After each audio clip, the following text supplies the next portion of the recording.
your regular fix of the best guests from the world of data and analytics. This is The Data Mix with Brian Bouden and George Beaton.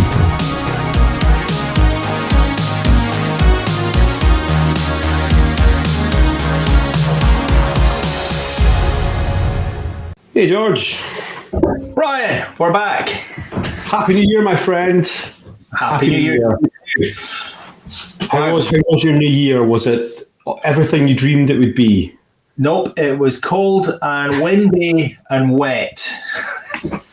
Well, look, we'll keep this short, right? But I was lucky enough to go to Paris, to Disneyland, and I enhanced my corner in the background. I don't know if you can see the enhancement in the background, but Mike is looking quite scared there now with someone giving him a bit of angst in the background. I see that. So, yeah, it's happy times. Well, not for Mike, it's not, but anyway. There's a bit of yin and yang there, you know. I'm okay with that. I can roll with that. Yeah, so wonderful to be back in a new year, mate. And we are cranking out these episodes like nobody's business, right? After getting this one rearranged quite quickly, we are on deck. So let's get into it today. Yeah, cool. I'm ready. Yeah. All right. So we're humble people, so we need your support, guys, to keep the pod running and get all these awesome, amazing guests on that we've managed so far, and to keep that quality up. So please just do take us the courtesy, if you haven't done so already, of zapping one of those QRs, preferably the Spotify or Apple Podcast ones. They're the big ones for us. And drop us a wee review if you can. If you like the content, it means a lot to us personally. You'll be on our Christmas card list for next year if you leave a review. And that's important, George, right? I mean, the numbers, since you started this little session of asking people, it only takes a little 2 minutes afterwards, not even that. And actually, we're seeing the results already. I mean, some of the viewer numbers have blown us away. So yes, it makes a big difference. Well, look, it's pretty nice. It really is pretty nice. And I think that is something that we're just going to keep asking you to do. So thank you for anything that you can provide moving forward. So that's the shameless promotion out of the way.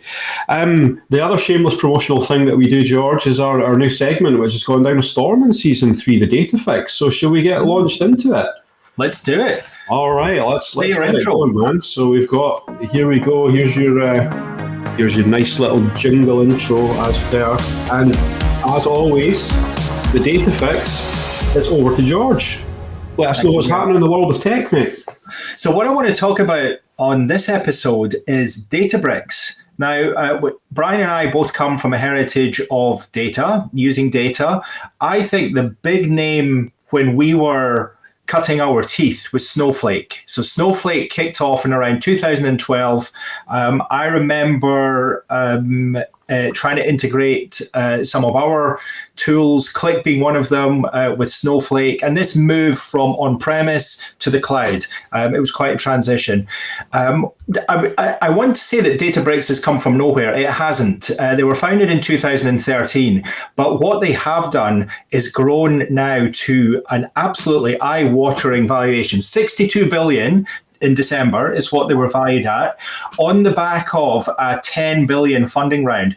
And the reason that is impressive is that I think OpenAI was one of the biggest in around about Q3 last year at 6.6 billion. And everybody wondered, well, how can that get any bigger? Anthropic was 4 billion. And then Databricks comes, and almost the combined value of the two of them in at 10 billion. It's just it's something amazing. I could never have imagined anything like this, but it really shows, I think, just the importance of data in the world and some of these data technology companies. It's pretty crazy, dude. And the reason it's pretty crazy is, I won't spoil it for anyone, but I've been watching the start of season 2 of Squid Game on Netflix over Christmas, and that is more billions in pounds than you get won in prize money for winning Squid Game in the season. I think the key number there is 45.6 billion won you get, and you're saying that Databricks has valued it at 60x million? 62, yeah. Crikey. That is some hefty numbers that we're talking about, right? Yeah. But I want to give a little dovetail into our guest this week, Brian, because I think there's there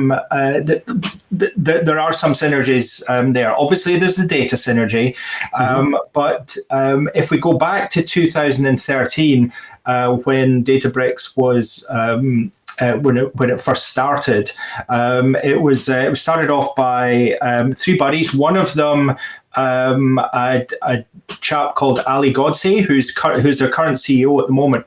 He was also very big in the Apache Spark community. So he was one of the people in there building that community back in the day. But that was, as every business, it starts off as a startup, and this episode, we're very pleased to introduce our guest, who is also building a startup, a data startup.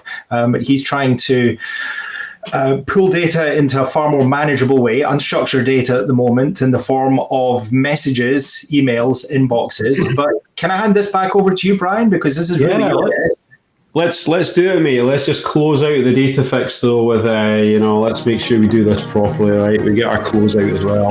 So thanks very much for the update, George. I love these little parts because I learn stuff too.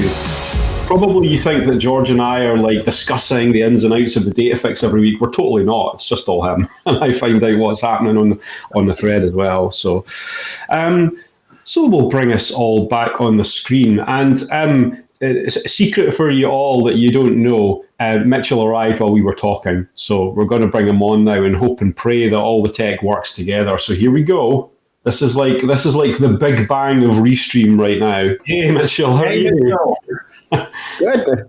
Yeah, we managed it, man. Congrats on getting on the stream with no guidance from us while we actually started the show without you. So nice job. Nice work. How are you, my friend? Good. I'm currently in Singapore, so a bit ahead of everyone. Yeah. Well, yeah. Thank you very much for joining us. Yeah, I mean, and nicely recovered from New Year already. Yeah. I mean, we didn't party. Yeah. I drank lots of tea. Flew to see my co-founder in Taipei. Just chilled out. Well, look, that's awesome, and it's great to have you live on the show. And for the way we run these, we've already run an interview with Mitchell, which we're going to pop up very soon. But he's going to be hanging around in the episode as well to answer your questions at the end. So feel free to pop anything onto the LinkedIn live chat, and we'll give you a few prompters on the during the interview as well. So thanks very much, everyone. Mitchell Tan from Condo. We're looking forward very much to finding out more, and we're going to run the interview now, and we'll be back when that finishes in about 40 minutes. So we'll see you all very soon, guys. Cheers. Remember to leave any questions in the chat, okay? See you soon. Hey, everyone, and welcome to another episode of The Data Mix with my trusty colleague. There's George. Look at that. Effortless. First time. How you doing, George? High five. Oh, yes. Yes, that works. That works. And we've got our star guest down here. We've got Mitchell down here. Good to see you, Mitchell. How are you? Hi, high five you first. Oh yeah. If we can make that work, this is new ground. New ground. Awesome. Mitchell, it's amazing to have you on. Thank you so much. And a bit of a deviation, George, from our usual guests in terms of the realms of data and analytics. But LinkedIn is on fire right now, right? So. It's the place to be. It is a place to be. It's the butt of a lot of jokes, but it is the place to be. Well, I don't think we should let Mitchell hear us say that. I guess we're too late now, but yeah. But Mitchell, wonderful to have you here. Condo obviously becoming a thing. So why don't you tell us a little bit about you, a little bit about Condo, and let's get this thing kicked off. Yeah. So I used to sell analytics software for an early stage B2B company, and I sent a lot of LinkedIn messages to heads of data, right, to heads of marketing on LinkedIn, and so we did an okay job, and some of them would reply, and then we would miss their replies, and we'd be like, dude, you want to talk to me, and then you're ghosting me now. Well, what's up? And that was bad. But we ended up going back to the trusty spreadsheet and spreadsheeting everything and writing fancy formulas, which will like, change the color of the cell if like the thing is overdue, and then someone to go update the thing every day. And did that for a couple of years. I don't know. Like I've been like spreadsheeting LinkedIn messages for a long time. And at some point I was like, this is kind of silly. Why are we spreadsheeting LinkedIn messages? And of course the real answer is like, well, like otherwise you lose track of stuff. And I tried a whole bunch of tools. There are these like automation tools that have inboxes. There are these CRM tools which have little inboxes, but none of them really work. Like none of them were like, just give me a Gmail for my LinkedIn messages. That's what I was looking for, and it didn't exist. So the timing was right. Kind of found the right co-founder and one of my former colleagues. We wanted to work together. So like, let's go build this thing, if anything, so that we can stop spreadsheeting our LinkedIn messages. Right. And then, so out comes Condo. So Condo's superhuman for LinkedIn. We're inspired by, an email app, quite popular in the US called Superhuman. Basically, we help you get through your LinkedIn DMs really fast and sort things out. So you can track lead stages, you can track different groups of people, you can track your friends versus your leads versus your clients versus your partners or whatever. And you can basically organize your LinkedIn inbox like you would your email, right?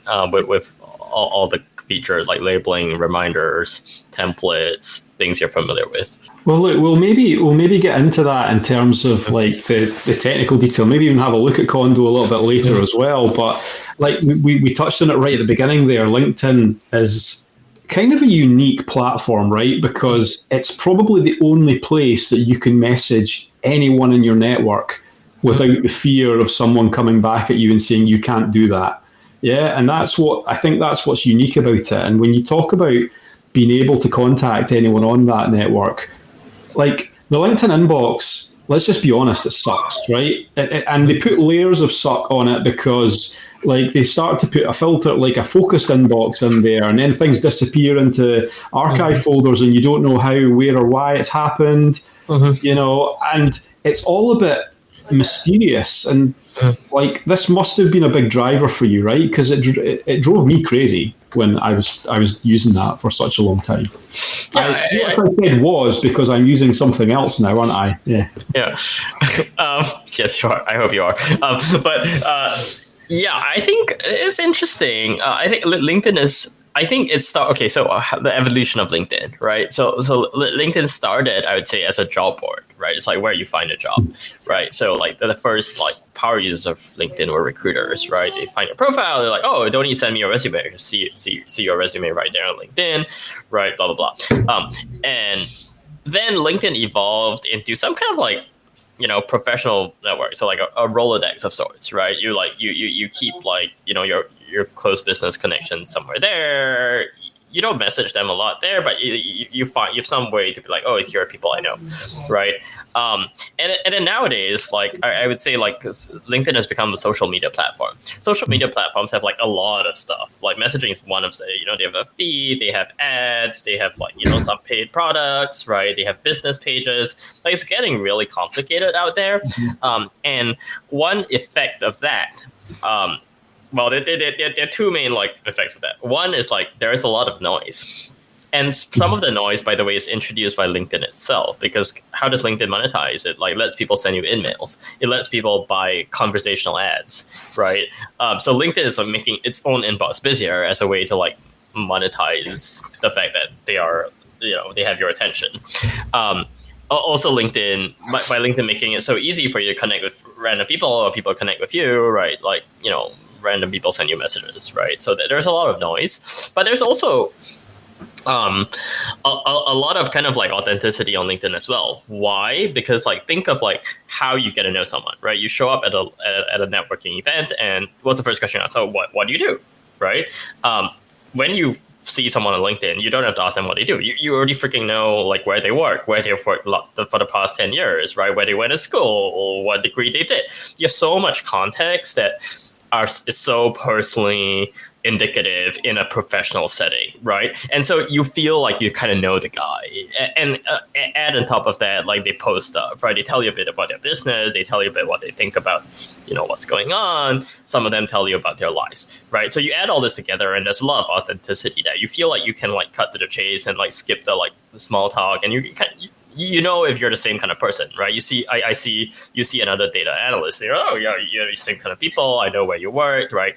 Might even have some like overlap in people we worked with, blah blah blah, right? So I think that's where LinkedIn's at. It's like, like other social media platforms, is really noisy, but maybe unlike maybe a bit more like Twitter and a bit less like Instagram or Facebook.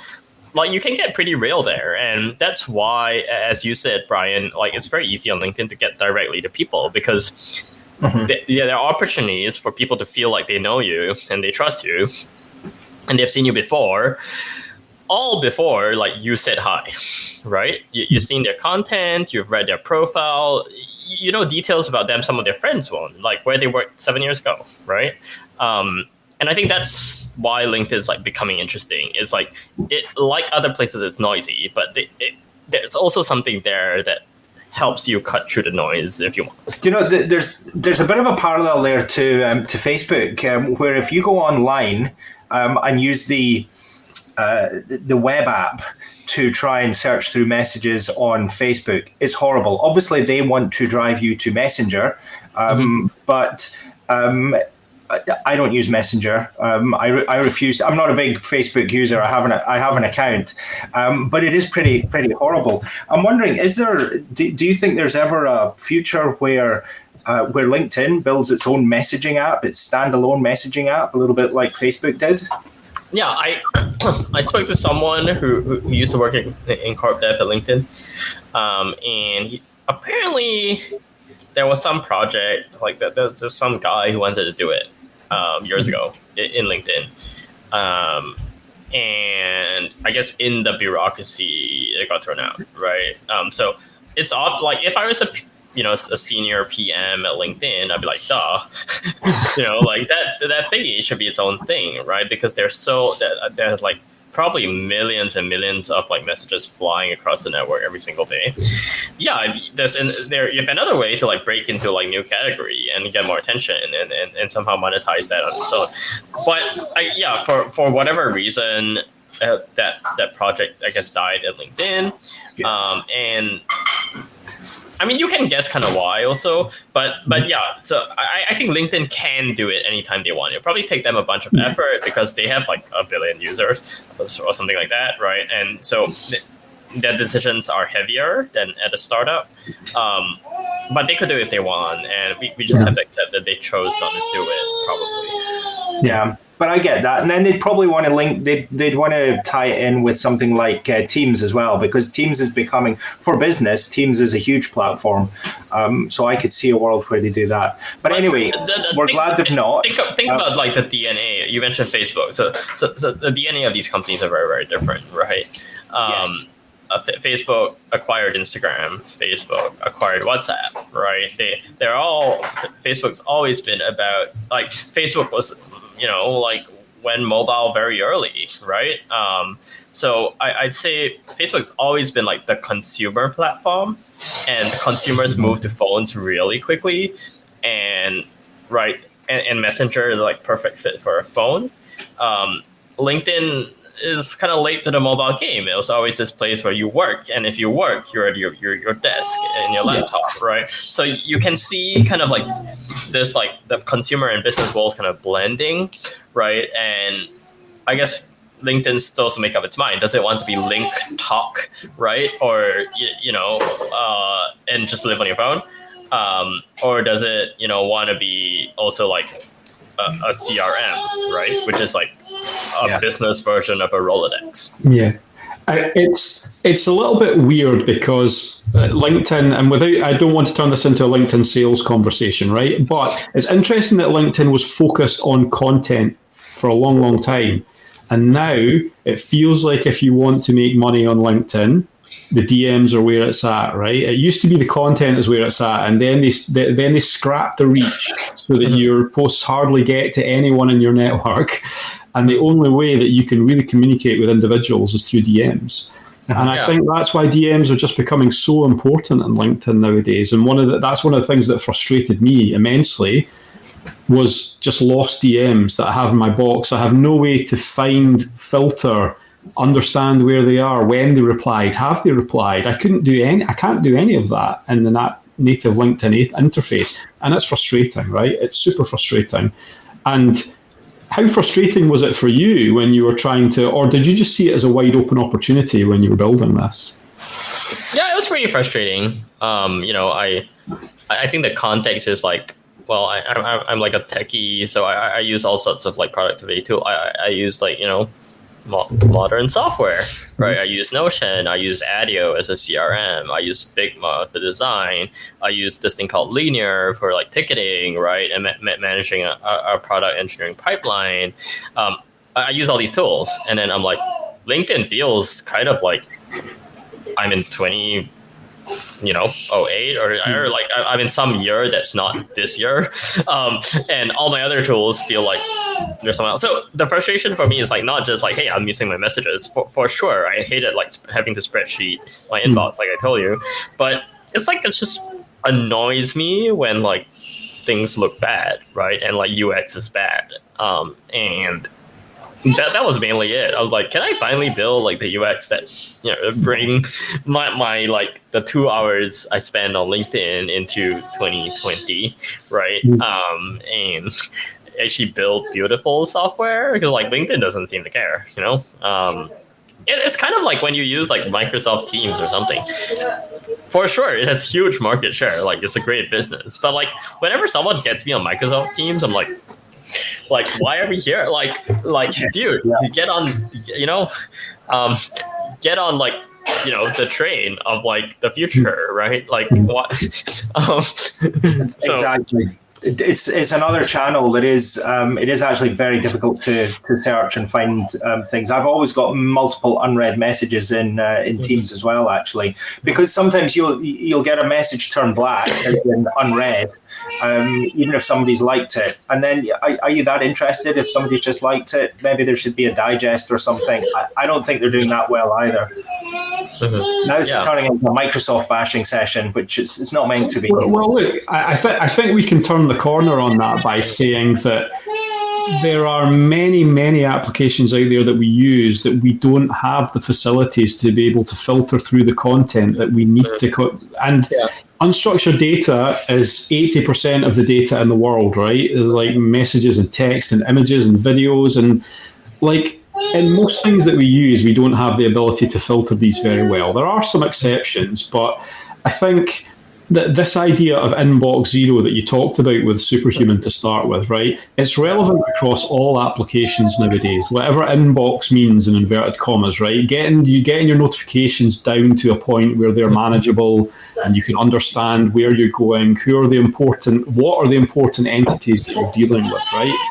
Yeah. So I want to touch on this for a minute. This like whole inbox zero experience. Can it actually be a thing for something like LinkedIn? Because I know that mine's like, it's a bit of a minefield. So how, like, if you're starting from that minefield scenario where you've got like 1,000 messages, how do you start to do that, Mitchell? Yeah. So, well, first we should ask, like, why should you inbox zero? Or, well, what is inbox zero and why should you do it, right? So I think the idea of inbox zero is like we treat, like, think about your desk, right? Or think about, like, rewind the clock. Let's go back to 2000. We had in trays on our desks, right? Like, people would come in, mail would come in, blah, blah.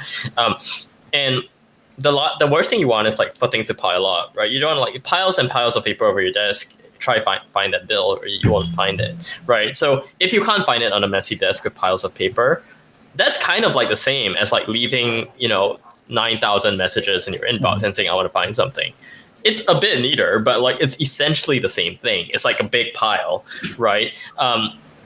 Think about like how people use in trays, right? Like things go in, you do the thing, and then they put it in the out, and then it goes out, right? And then like the thing is empty. The in tray is empty for the day, right? At least that's how like they were used. The inbox functions the same way. Like things go in, but then they go out, right? It's not like storage. Like there's a reason why it's called an inbox. It's not called like warehouse, right? It's not where like everything lives forever. It's where things come in and then it go somewhere, right? So the idea of inbox zero is to treat your inbox like an inbox, like a to-do list, where it empties out when you're done with stuff, right? I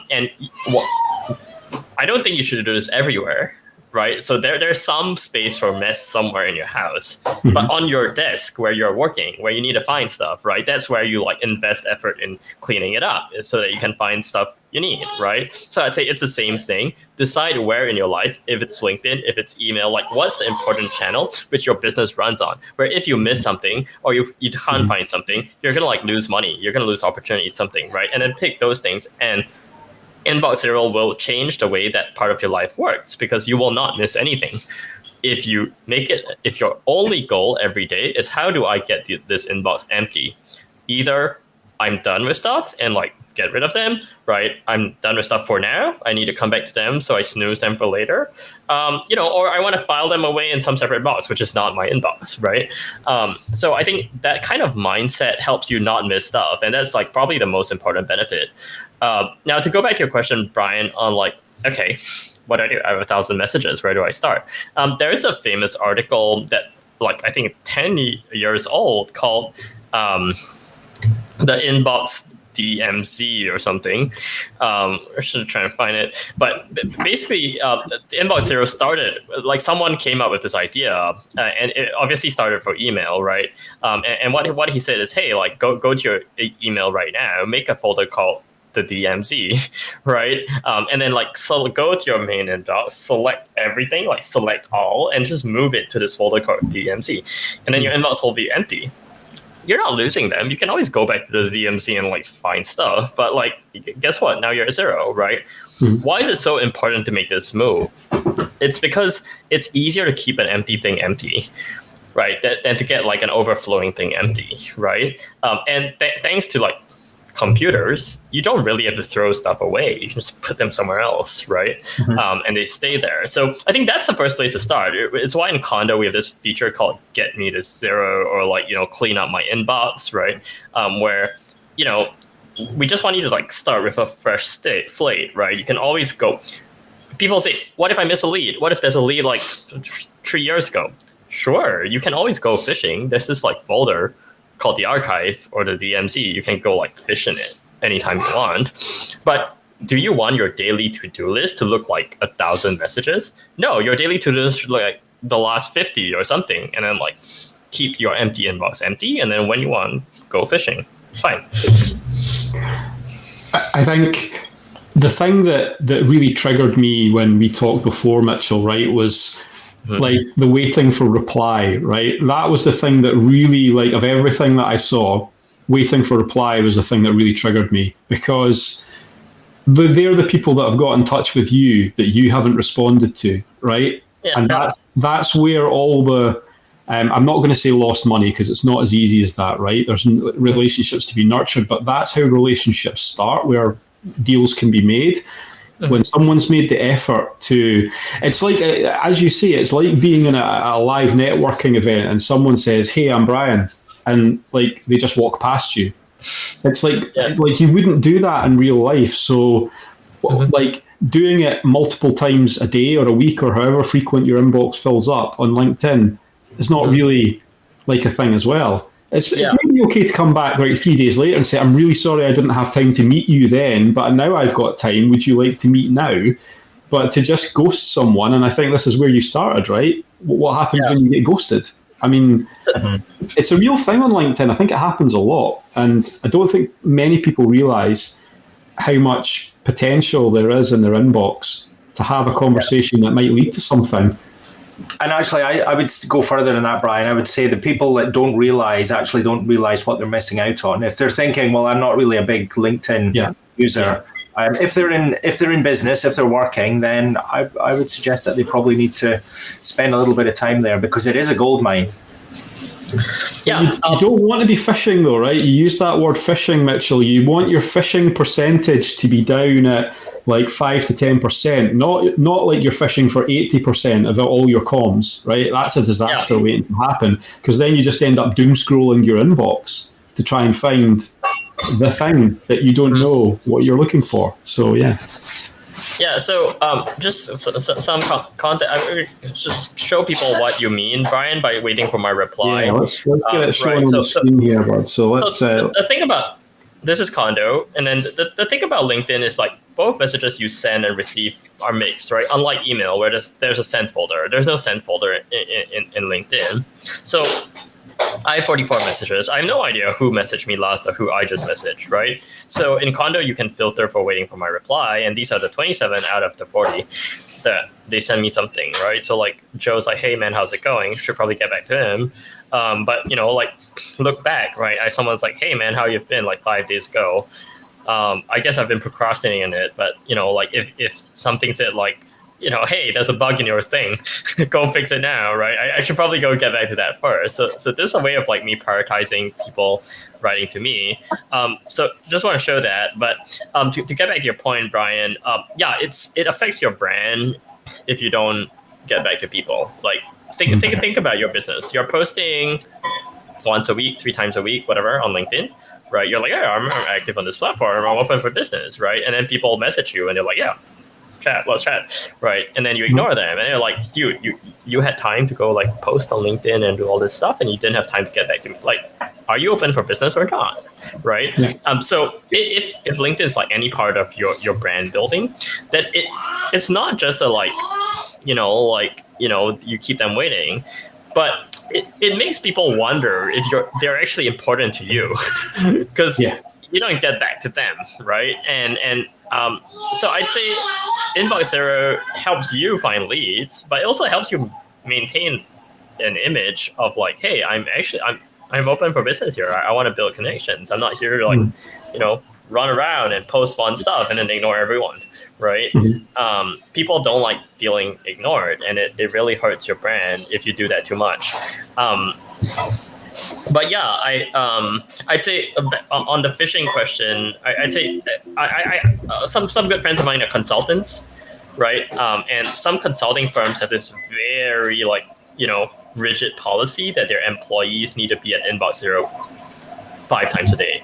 Why? Because imagine a client messages you and says like, dude, I have this thing for you. Here are like 10 billable hours. It's like thousands of dollars. And you ignore that. But like how long? You ignore that for how long? 24 hours, 48 hours? You're missing money that the client wants to pay you for you to do work. And like the whole reason for your existence as a consultant is to bill those hours, right? So yeah, some consulting firms, like if you don't inbox Zero like 5 times a day, you get fired. Like if you miss messages, you get fired. Why? Because you're losing the firm money for these like emails you aren't answering, right? So I'd say it's the same kind of thing. Like you can apply to your own business, right? Do you like, do you want to like wait for the money to pile up in some corner, or do you want to make it now? And like to your point, Brian, of course, it's not like literally everyone's like, here's my Venmo, I'm paying you money. It's not like the messages turn money like that, but like if you don't answer messages, how will you get meetings? If you don't get meetings, how will you get like deals? And if you don't get deals, how you get revenue, right? So it's a like there is some drop off rate for every 100 messages you do. Some percentage of them will turn into money, but if you don't do the messages, then nothing's going to turn into money. It's very simple. And to give you like another example of this, I had like 2 or 3 coaches recently who told me that, hey, dude, I use Condo. I went through like the last 5,000 messages in my inbox, which are just like left sitting around forever, and my business has like multiplied. Someone was on, she was doing like 1 appointment a day, now she's doing 5.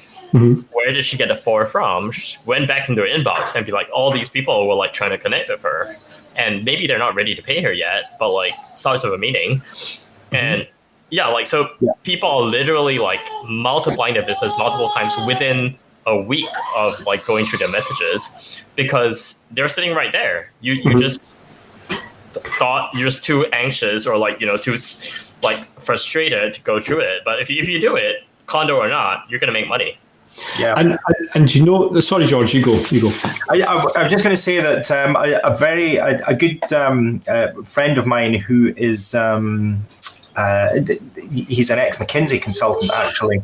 He mentioned to me just a few weeks ago, which I thought was very revealing, 8 conversations will lead to 4 proposals, which will lead to 2 engagements, and that was one of the models that they worked with. So they would constantly be having. They would try and hit this target of 8 conversations, and that could be a LinkedIn post. It could just be saying hi to somebody on LinkedIn, or even Messenger, or even sending an email. But just these little heartbeats, just letting people know that you're there, you're still thinking of them. 8 of these a day will turn into 4 quotations, will turn into 2 engagements, and that seems to hold. Yeah, and another leaf out of the McKinsey playbook is that McKinsey partners are famous for being super helpful, right? Like they're industry leaders, and then their clients are like, you know, CEOs, right, or other execs. And if you're exec and you go call a McKinsey partner and be like, hey, want to get your thoughts on this thing, they don't be like, here's the bill, right? Yeah. Like, here's $5,000 for the next 30 minutes of my time. They take the call and they talk to you and they help you and they tell you what's up, right? And they do all these things for everyone. And why does the firm do that? Because they know that, you know, like if you're a CEO of a Fortune 500 company, you know, like you sometimes need help, and you know, not everything is like in the moment. Like someday you'll buy, someday you'll need like more help. Someday you need like enough help. You hire a whole team, right? But you know, sales don't happen like that, right? Like sales happen when you have a relationship with someone you trust, who you have seen their expertise, who you have seen a flavor of the impact they can bring to your business because of their knowledge or, you know, their experience. And that's how McKinsey runs its shop, right? They don't talk about commercials till very late, right? Like it's about like how they can position themselves as like the people you go to if you're like a large corporate and need some help, right? How much that help actually works is a different story, but the whole ethos is like, get to know me, let's get to know each other before we sell each other, right? And I think the same applies on LinkedIn, right? This is the problem with the pitch slap. It's not that like people have a problem selling you. Like everyone's here to sell something, right? It's that you're asking me to buy the thing before I have no idea who you are. I've barely seen your content. You've like connected with me yesterday, right? You have not started any conversation which shows you understand me, right? Or you know who I am, or we have something in common. You're just dropping me this paragraph that says, I'm building this thing. Do you want to help me by buying it? Of course not, right? There's nothing wrong with you selling me something. But I want to see that you've like done your work, that you know, like you're a guy I can trust to some degree, trust enough to like put some of my time into looking into your thingy, right? And yeah, look, the pitch slap is something we could go into a whole different area on, but we're not going to, right? But what I will say on that is that it's really important to have that communication factor. And look, even if that communication factor, and let's be real about it, Mitchell, right? So like for people, I think there's a divide here, right? There's people on LinkedIn who make money because they know about some part of LinkedIn, right? And I think that's actually a heck of a lot easier to make money that way than it is to use LinkedIn to transmit your message about anything else that's not LinkedIn, right? Because you're in the product, you're immersed in it, and that helps to grease the wheels. But what I will say is if you've got tools and if you've got frameworks to be able to know that when someone sends you a message, you're just able to send them something back, right? Even if it's just a lightly personalized template of, hey, name, it's thanks for sending me something. I haven't got time to get back to you now, but I will in the next couple of days. Thanks. And again, that was another thing that Condo really made a huge difference for me, is that I could go through all my waiting for replies and just send a holding message back just to them, just to say, look, I'm super, super busy right now. I want to talk to you. Please don't forget about me. But and there we go. And just being able to go through each one and go boom, boom, boom, boom. And before I know it, I've dealt with 200 messages, and I might have even 10, 20, 30 coming back to me saying, no problem, dude, it can wait, it's fine. And again, that tells me that there's another level of conversation to be had there. There might well be like 70% that are just don't respond, and that's okay. But it's that proactiveness that makes the difference, right? Yeah. I'd also say like it's about like prioritization, right? So not like as you saw in my inbox, there's some people who are just like hi or like how's it going, blah blah blah. That's less important than a customer saying like, hey, I need help, right? So I segment my inbox in Condo, like, you know, customers get their own box, right? And then obviously I get the customers first. I get the customers before I get to my leads, and I get to my leads before I get to like friends, unfortunately. But poor friends. I'd say not everyone needs a reply in the day. Some people do, right? And you like that. What going back to like the brand, it matters that people who you think are important feel important, right? Some people don't. If I'm just like, hey, how's it going, Brian? Like, how's your day going? What are you doing for Thanksgiving? They don't need to tell me. Right? It's fine. Yeah. You can reply me 2 weeks later and say, hey, sorry, I was really busy. It doesn't matter. I don't expect you to like think I'm important enough to like small talk with me. Yeah. Kind of almost Maslow's hierarchy of needs. You got to make sure that the bottom layer is sorted out. You got to eat before you can then take care of your friends and hang out with your friends. That comes further up the pyramid. So the question to ask yourself is like, if I go into your inbox now, will I find any leads that could like turn into money like soon, right? And if you know the answer to that question and it is like no, like you will not find anything. Like I talk to some customers and I'm like I try to sell them Condo and they're like, Mitchell, I'm 100% sure I'm not missing any leads. I have a system. Like, I'm not missing anything. I guarantee you. We can go just look at my inbox now. Everything there is like junk. The stuff that are important, I've done. If that's your answer, great for you. You don't need any help. You don't need any tool. You don't need any different, like, do whatever you're doing, right? But the reality is that 99% of people I talk to are like, I don't know for sure. I probably haven't missed anything, but, you know, I couldn't guarantee you. And why is that the case? Because you haven't adopted this inbox zero mindset, right? And maybe the tooling you have doesn't like allow you to do that easily, right? So it's an uphill battle.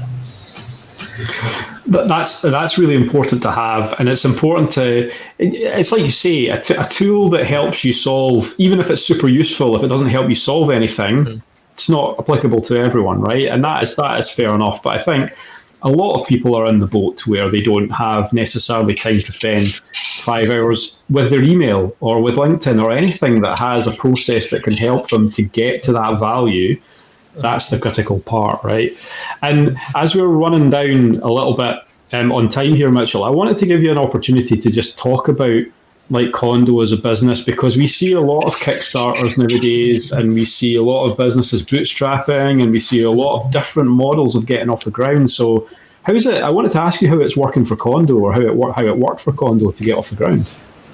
Yeah, so we've been in business for about 6 months. The idea started in May 2024. It's now November, right? We built for 4 months, ran a beta for like 1 or 2 months, and then have been live for another 2 months. It's been going better than I expected, right? I'm always like prepare for the, like have in mind the worst possible outcome and then be surprised when it's better. But yeah, I was expecting I remember I was telling my co-founder, hey, I'm very sure I can get 10 people to pay for this. I'm not sure I can get 100, right? Honestly, maybe, I don't know. We're at 250 today, and 8 weeks into the launch, right? Now I'm like telling my co-founder, how do I get to 1,000, right? Like, I'm not sure I can. Wow. So, but I'd say it's gone fast, right? Like growth has been, probably like the top 5 percentile of startups at this stage, right? The question, the big anxiety I have is like, can you keep going at this rate, right? And sometimes, like the same growth rate at 250 customers is very different from that growth rate at 10 customers, right? Why? Because I get like 5 support tickets a day or so, right? Like the product starts to show as it's like out there and like like I can't even remember who's the customer anymore, right? Like sometimes, and so that's been challenging. But I'd say I'm like gratified that we validated the problem we picked, right? Like I think it's like obvious that we found a problem which people care about, that care about enough that they're willing to pay something if we can fix it. And also, some people have like very quickly seen how we do fix it better than anything else they've seen. So really happy for that. And I think the challenge is like how I feel like I need to grow 7 more arms, like it never gets easier. Not sure that's cash flow now. We're making some money, but that I'm not sure that's made anything easier than 2 months ago. What's the technology stack you're working with, Mitchell? Condo's like a React app, right? Yeah. It's how things move fast. And another reason Condo feels like fast for most our users, I say most because some like it's kind of like finicky for some users, but Condo runs like on the edge would be like the right description of it, in that we actually utilize your local computing resources to run the app. What does that mean? It means that it's faster than some LinkedIn tools where, they, don't cache things locally. So they like refetch messages from LinkedIn every time, and they're like multiple round trips. But it also means that your data is like local and secure, right? Like we don't stream data to servers. But that's the stack. It's like it's currently an IndexedDB in the background. So it's like a Chromium-based database. Thinking of whether we want to like move that over to something like SQLite or something. But basically it's like a DB that uses local compute resources to run queries. And then we have like, services which fetch data from LinkedIn and cache it locally. Yeah. So that's pretty scalable then. That's going to scale up to your 1,000 customers, no problem, and beyond. Yeah. But I would say like an interesting question is like whether it's truly more scalable than running it on the cloud, because we are dependent. Like let's say that there's something funky about your unique your local environment, or you're on an old laptop, or I don't know. Like I have no idea what exactly is going on your laptop or the memory or like what else you're running, right? And so like we do get complaints where some people are like Condo's being damn slow, and I'm like, to be honest, I have no clue what. Like, sorry, like that sucks, but like, what do I do? I can't test it. It's not slow for me. It's not slow for 100 other people. It's slow for you. Like that sucks, but like it's really hard to debug this. If we were like 100% cloud software, we have like all the control. We just like scale compute up. Like it's very easy. We can like guarantee a response time, right? It's just like the speed of your internet connection. That's it, right? So that's like one of the trade-offs, right? When you build on the edge, it's like scalable, and like you don't have to pay, like, your cloud costs are like close to zero, but every environment is unique, and it's really hard to like debug performance on like local devices, right? So absolutely, I don't know. I am not sure if like we picked the right. It's an interesting problem. I've got a client at the moment who has an aging laptop infrastructure in their organization. They have services online. They use Citrix. They use AWS's remote desktop environment, and they're considering whether they just buy fairly cheap throwaway laptops with low edge compute power. And one of the benefits of that then is that there's little or no data on the laptop. So if it gets stolen, if it gets lost, the risk is lower. And then we saw Microsoft last week at Ignite. They brought out the first, I think, a $350 PC that's operating system is in the cloud. So all this is a dumb device. There's very little processing. Just connects to your keyboard on a monitor. So I'm not quite sure which way the industry is going, but it seems more and more is going up into the cloud at the moment. I think the hidden limitation here. So this is a Chromebook, kind of, right? It's like a Chromebook, like minus a bit more. Chromebooks let's just say failed, right? Why? because I have friends at Google, and then Google is like, hey, engineer, do you want a Chromebook? Like, you have all this, like, cloud computing, or do you want like a MacBook Pro? Like, not every single 100% of engineers go pick the MacBook Pro, and the salespeople complain that they don't get an option and they use a Chromebook. What on earth? Google makes Chromebooks. Why are its own employees like not wanting the Chromebook, right? Because it's not actually like the cloud compute that's like limiting performance, but it's like there's something in the software that connect, like this Chromium itself. There are layers, right? In like it's like the Citrixes of the world that are limiting the performance of like a kind of like device like that. It's the layers of software that connect you into these cloud services, and you got to get them right. If not, my MacBook Pro is still going to feel faster, although you could have like a server farm running behind your cloud connected device, And I'm going to provide the final balancing argument to this, right? And that is the fact that Condo, like, big advantage of it being edge means there's no automation involved from the LinkedIn side, right? Because that's a massive, massive thing you have to be super careful of. You can get your account like banned really quite quickly if you use the wrong tools. And LinkedIn are getting worse. They're just outright banning people first time now if it looks bad. So I'm comforted to know that Condo is on the edge and it's not and it's not doing any of that connectivity stuff, right? And I think that's a good place to be. Yeah, we get a lot of questions on this. So like a pro tip, right? If you're trying a LinkedIn tool or something, and then you're skeptical of what they're saying about whether they log into your account servers or not, you can check for yourself, by the way. Go into LinkedIn, go to settings, see what are your active sessions, and then when you sign into a tool, do you see a new active session or not? Mm-hmm. Right? So do that with Condo. You'll see like, no, nothing changed, right? Yeah. Do that with a tool, like a content scheduling tool or an automation tool, and you'll see like you have new logins from some other IP address. So check for yourself and know what's happening to your account. Well, look, this has been like, time has just flown, but this has been amazing, Mitchell. And like, well, why don't you finish off real quick by telling us where we can find you if we want to talk to you more?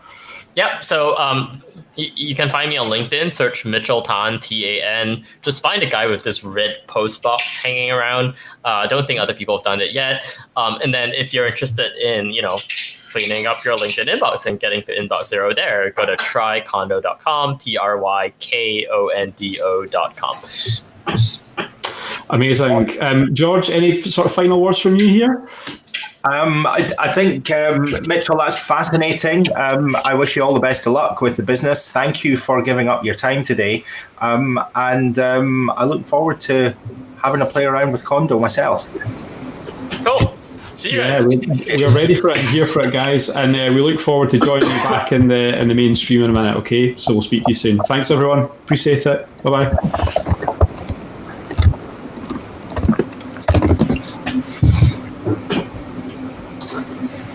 Hello, everyone. We're back. I think some people think that like we just disappear and go on holiday or something during that part of the show, but no, we're always here. We're always listening. So, thanks for that, Mitchell. I wanted to ask you if you had anything else that's been happening, because when did we like go for that? We went like 3 or 4 weeks ago now, right? So I wanted to ask if there was anything else that you wanted to mention or talk about in terms of Condo. No, but it's like 2025, and I was thinking you want to start fresh, right? And so you want to start without debt and old messages and like all those leads that hang around from November or something like that, which you said you'd get to before the new year. People probably have a bunch of DM debt, right? It's like hanging around. And yeah, it's good to start a year fresh, debt free. And you can do that by, like making it an effort to empty out your inbox. Those are some 2025 thoughts. Yep. Create that DMZ folder and drag all your emails in there. And like, you still have a few days before you go back to work for real, and like real work takes over. Because I think for most people, real work will take over on Monday, right? 6th of January is the trigger day for most people, I think, to go back. So you still have time to make it happen. Yeah. I think that there's some money left over from 2024 to be found in the DMs, and it's good to just like clear those out. I did that. My inbox is empty, and it's nice. I took a break, so there's some support tickets from the week I was off. But yeah, it's nice to just clear everything out and then start from scratch. Yeah, I think maybe right after this call, maybe I have some time to just nip a few more down. It's like only just about 4 o'clock, so. Look, Mitchell, we super appreciate you joining us live as well. I think many people are still in their chocolate embraces from Christmas, and they're still drinking tea or something stronger and eating chocolate. George and I would never do that, though, would we? No. Dry January, Brian. Dry January. Nah, that's it. But look, we really appreciate you coming along as well, Mitchell. It's been a pleasure, and we wish you all the success in the world for Condo in 2025 as well. I stand by what I said before. I think you've got something here that is going to make a big difference to a lot of people. So we wish you all the best in 2025. Thanks for that. Yeah. Cheers to Mitchell, isn't it nearly midnight where you are in Singapore? It is. Yeah. Okay. So get some sleep as well. Thanks. Yeah, we'll let you go to bed as well, man. Thank you for staying up and joining us. We appreciate thank you it. very much. And thank you for keeping the whole conversation about Edge versus Cloud alive. We reignited that when that was that video was playing back. I love that. I think that debate will go on for quite a while. Yeah. We think about it all day. And then let's be honest, everyone almost bought a Chromebook, right? They didn't buy one, but they almost bought one. They thought it was a good idea, and then it didn't happen. But look, awesome stuff. We've just got a few things to tail off at the end here, George. So once again, we'll just Mitchell, you can be on for this part as well. We'll just take a minute here. So again, if you like what you saw, or you're watching us back on YouTube, Twitter, Facebook, any of those things, and please do drop us a something in the background. And George, we're in a pretty organised state. Actually, we're ready for our next show in 2 weeks. Well, it's less than 2 weeks now, because we moved the show slightly to cater for New Year and Christmas and stuff. So, we're very excited to have our next episode. I'll let you chat for just a second about that, and then I can add a little bit. I am super looking forward to this one, and hopefully we're going to get Ben back on live for it, because honestly, this is one, if you're interested in getting into the nuts and bolts of data engineering, we geek out a little bit, not too much, but a little bit, then this episode is definitely going to be one for you. It really gets down to the nuts and bolts of modern day data engineering. I agree, and I don't think it's a stretch to call Ben one of the faces of data engineering that you can find on LinkedIn nowadays, and one of the very top ones as well. So he's worked in FAANG companies, and he knows a lot of stuff. And I think we're going to chat to him about a lot of stuff about the differences between data engineering and data consultancy and data visualization, and how you separate all those different things and make them work in organizations. So it's going to be a great one as well. And we're going to be running that back on the 14th of January. So George and I have got some hard work to do between now and then to get us all scaled up for that as well. So please do join us for that, and we'll get all that announced on LinkedIn very soon once we get all the logistics set up. But all that really remains for us is to say thank you very much for joining us on this I feel like we should have party hats on or something, but it's just too much indulgence over New Year. Yeah. So thanks very much, George. Any closing words? Just Happy New Year again to everybody. Mitchell, thank you very much for giving up your time, especially twice, because obviously for the original recording and then your late night session here. I know you're a coder though, so I don't think this is unusual for you to be up at midnight. I'm going to hazard a guess. I have a bunch of onboarding calls later, so yeah. All right. Well, we'll let you go then. Mitchell, thank you. Fascinating conversation. See you guys. Thanks, everyone. Appreciate it. Cheers. We'll see you next time. Bye. Thank you.